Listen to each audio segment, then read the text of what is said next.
Hello Rajubhai બોલે ભાઈ? હા બોલું છું. હા રાજુભાઈ, જય માતાજી ભાઈ. હું કાલે આપણે દવાખાનામાં મારી છોકરીને લેવા હતા, દવા પી ગઈ હતી ને તમને ફોન કરાવ્યો હતો ભાઈ. કેમ છે હવે એને? તો સારું છે, ત્યાં રજા લઈને ઘરે આવી છે ને અત્યારે ઠેઠ પોલીસ વાળાને ફોન કર્યો ત્યારે ઓલું કરવા આવ્યા. હું લખવા આવે આપણે બધું ક્યાં બનાવ બન્યો હતો ઈ? હા ઈ જે તમારે લખાવવું હોય એ બધું લખાવીએ છીએ પણ લખતા નથી. એમ કે આપો, પેલા ફોન પંચો આપો, લાવો, ફોન એમ કે આપો. પેલા પંચો લાવો. એ રસપૂત છે, કોઈ અમારે કોઈ બોલતા નથી ને મારેલું એમને હામું. હા દઉં રાજુભાઈ. પેલા મારી વાત તો સાંભળો. બોલો ભાઈ. પોલીસ વાળાને આપો ફોન. રાજુભાઈ તમે હોય ત્યાં સુધી અમારે આપણા સમાજને જો ટેન્શન લેવાનું થતું ને ભાઈ, એટલે તમને ફોન કરી. તમારે અમારે કરતા અમે તમારા ઉપર વિશ્વાસ કરી. ના ના કઈ ચિંતા ન કરતા, દવાખાનામાં સારવાર મળી ગઈ હતી ને બધી? હા ભાઈ, તમારો ફોન થયો એટલે તાત્કાલિક ને બધું અમે અહીંયા ઉભા થયા ત્યારે જ તે હું તમને ફોન આગળ કરવાની જ હતી. મેં કીધું પોલીસ વાળા વહી જાય એટલે, કેમ કે તમે ફોન કર્યો ને અમે ત્યાં હું જાણા જ નથી રાજુભાઈ, સેજે તે. સારું ને તમે આપણા સમાજ માટે કર્યું ને એવું કોઈ ન કરી શકે. અડધી રાતે કાલે તમે અમને એક જ ફોને હોકારો દીધો ભાઈ. અને અમે તમને એમ કેવા માંગીએ કે તમે છે ને જે ખુરશી પર બેઠા ને એનાથી ઉપર ખુરશી પર તમે હોવા જાવ, કેમ કે આમાં ગરીબ માણસનો તમે સહારો છો. અડધી રાતે કોઈ પૈસા વાળા ભાઈ હોકારો નથી દેતા. કઈ વાંધો નહીં બેન, એવું જયારે જરૂર પડે ફોન કરજો બેન. ના ના ભાઈ, 2013 થી હું તમને જોતી આવું, તમે બધાને મદદ કરીને આજ પોતે મારી ઘરે કિસ્સો બન્યો તોય રાજુભાઈ તમે આમાં ઢાલ બીના.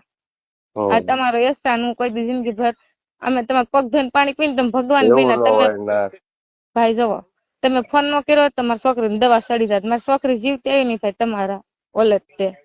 એ તમારું એહસાન કેવાય. હું મારી છોકરી હાર થઈ જાય તો હું આવી ભાઈ ઓફિસે તમારી મારી છોકરીને લઈને. જિંદગી તમે દીધી ભાઈ એને. ના ના ભગવાન જિંદગી ભગવાન દે બેન.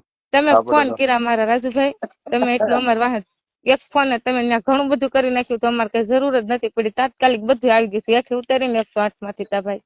ના ના કઈ વાંધો નહીં, પોલીસ વાળાને આપો ફોન. હાલો આપો. હાલો ભાઈ.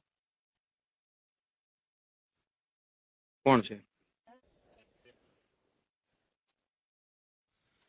હાલો રાજુભાઈ? હા બોલો ભાઈ. શિહોર પોલીસ સ્ટેશન થી જમાદાર બોલું રાજુભાઈ. બોલો જમાદાર. હવે કાલે ઓલે બનાવ બન્યો ને, પંચનામું કરવા આવ્યા છીએ. પંચનામું કરીને એના સાહેબના 3 પરિવારના નિવેદન લઈ લેવું. પંચમાં પંચો તટસ્થ પંચો હોય, આપડે કેસ હાલે ત્યારે બોલે એવા જોહે ને. તો એક ઈ ભાઈ બોલાવ્યા છે, ઈ અંગૂઠો મારે છે. એટલે પંચનામું શું છે, વાંચી સમજીને નીચે મારી સહી કરી આપું છું એવું હોય. એટલે હું ઈ ભાઈ ને એમ કઉ છું તમે 2 પંચો બોલાવી દો એટલે આપડે તપાસ શરૂ થાય. પણ સાંભળો રાજુભાઈ, આ ગરીબ માણસો છે ને, ન્યાય મળે એની માટે લખાવે એ પ્રમાણે લખજો. ખોટું નહીં લખાવે એની હું તમને ખાતરી આપું. અરે મારી વાત તો સાંભળો તમે. ઈ નિવેદન તો હું ફરિયાદ મુજબ ના જ લઈ લઈશ.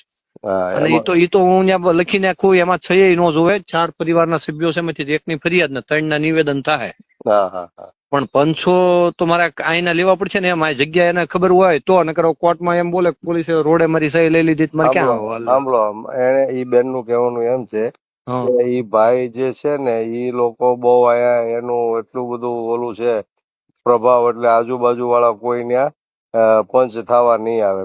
ઠીક, એમ તો એમ વાત કરો ને તો આપણને ખબર પડે. તો પછી હું છે ને રાજુભાઈ, રોડે ગમે ડ્રાઈવર રિક્ષા બિક્ષા ટેમ્પો બેમ્પો નીકળે એને અહીંયા, કેમ કે વાડી અંદર છે, અહીંયા કોઈ નીકળશે નહીં. મારે સહી કેમ લેવી?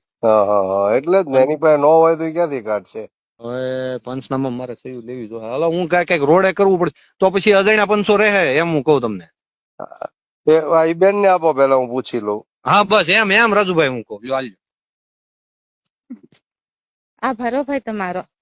બેન તમારા કોઈ જાણીતા ઘરના કે હગાવાલા છે પંચમાં? ભાઈ રાજુભાઈ, 3 વર્ષથી અમે ખાંભામાં રહી છે. આપડે પૂછું એનો બેન જવાબ દો. તમારા હગાવાલા કે કોઈ છે? નહીં ભાઈ, રસપૂત જ રે બધા. એમ છે? સારું, તો અજાણ્યા પંચ રાખે તો હાલશે ને? હા ભાઈ બધું હાલશે. ખાલી એને કયો અમને મારા જોઈ મેં બતાવી મારા બધા બધું લખી લેશે, તમે ચિંતા કરવામાં કહી દીધું.